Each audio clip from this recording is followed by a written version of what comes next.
안녕하세요. 여러분들의 금성교수 최시입니다. 오늘의 작품은 자와지주 라바라바리나입니다. 라바라바리나는 이번 모넌에 새로 추가된 혁각적 몬스터로 주홍빛 숲 한켠에 이런 빨간 둥지를 짓고 살고 있습니다. 특히 잔혹동화스러운 느낌의 둥지가 너무 제 취향이어서 이 배경의 주인은 꼭 만들어야겠다 싶었는데 자세히 보니까 얘가 생긴 것도 뭔가 예쁘게 생긴 거예요. 특히 이렇게 나방같이 뽀송하게 생긴 곤충은 뭔가 귀엽게 생겼거든요. 솔직히 아티스트 입장에서 이렇게 맛있는 조합을 두고 가만히 있기가 너무 아쉬워서 다른 건 모르겠고 얘는 빨리 만들어야겠다 싶었습니다.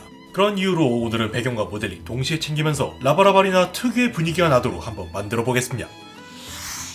오늘은 특별하게도 배경 먼저 만들어 보도록 하죠. 우선 기본 회로를 만들어서 배경에 집어넣고 천장 부분에 LED를 설치해줍니다. 오늘 같은 경우는 이런 세트 장식 배경과 자체 조명을 써서 어떤 환경에서 작품을 보든 항상 같은 분위기가 나도록 구성했습니다. 여담이지만 이런 세트 장식 작품은 참 오랜만이네요. 마지막으로 이거랑 엇비슷하게 만든 게 대학생 때였거든요.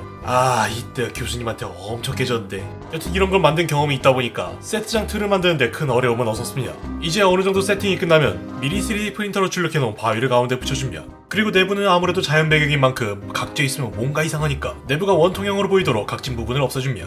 이제 모든 벽면은 전부 모델링 페이스트를 발라서 바위 같은 표면으로 만들고 고민할 것 없이 도색 샤워를 시켜주면 배경의 기본 베이스가 딱 나옵니다. 물론 도색할 때 천장에 LED에 묻지 않도록 조심하세요. 이렇게 만든 베이스에 차근차근 자연물들을 놓을 건데 모서리 부분에는 디오라마 재료를 쓰는 스펀지 파운더를 깔고 바닥 중점과 벽면 여기저기에 붉은색 거미줄처럼 보이게 빨간 양모 펠트를 잘 찢어서 붙여줍니다.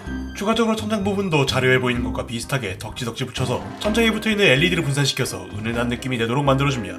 어느정도 다 꾸몄다 싶으면 빨간색으로 톤을 맞춰주고 바닥에 물이 고여있는 것을 표현하기 위해서 투명한 레진을 바닥에 깔아주는 것으로 물가를 만들어줍니다. 여기서 팁으로 레진 용액을 섞다 보면 기포가 생기기 마련인데 히팅건 같은 걸로 열을 어느정도 가하면 기포가 조금씩 사라집니다. 자, 이러면 배경은 준비가 완료됐고 여기에 들어갈 주인공도 필요하겠죠. 우선 미리 만들어 놓은 뼈대에 1차로 클레이만 붙여서 베이스를 만들고 이제 여기에 서서히 묘사를 넣는 방식으로 제작이 들어가야죠. 이제 꽃을 만들 건데 요거는 습자지라는 거예요. 지금 펄럭이는 소리만 들어도 엄청 얇아요. 이거 같은 경우는 원래 포장용 재료 있죠. 그런 거를 만들 때 쓰는 건데 이거를 이런 식으로 만들었습니다. 만드는 원리는 이따가 설명해 줄 거긴 한데요. 여기 같은 경우는 좀 털처럼 포송포송하게 표현을 했고요. 이거를 여기다 이렇게 하나씩 붙여서 만들 거예요. 꽁무니에 달린 꽃을 하나 만들기 위해서는 이 꽃잎 파츠가 여러 장 필요한데요. 이런 모양의 전개도가 나오도록 16등분으로 종이를 접어서 끄트머리만 난도질을 해서 포슬포슬한 느낌으로 다듬어줍니다. 제가 또 초등학생 때 종이 접긴 지겹게 해봐서 뒤에 꽃은 어떻게 만들까 고민하던 중에 어릴 때 만들던 카네이션 제작 방법을 다시 떠올려봤습니다. 이렇게 꽁무니 쪽에 붙이는 방식이 아니라 꽃철사에 붙여서 하나씩 펼치면 카네이션을 쉽게 뚝딱하고 만들 수 있으며 어린 친구들이라면 이 방법으로 어버이날을 준비해도 좋겠죠? 저는 추가적으로 꽃잎 사이사이에 양모터를 추가하고 에어브러쉬로 한번 음영을 더했습니다.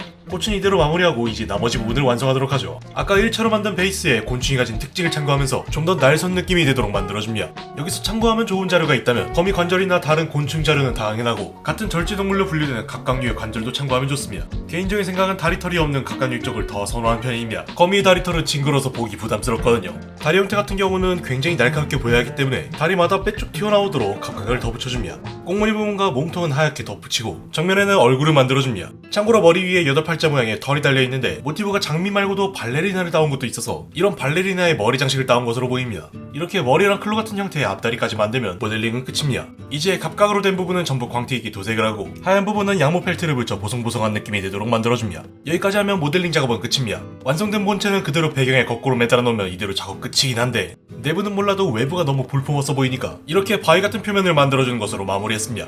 이제 모든 작업이 다 끝났으니 저의 트레이드마크만 달아주면 자와지주 라바라라비나 완성입니다.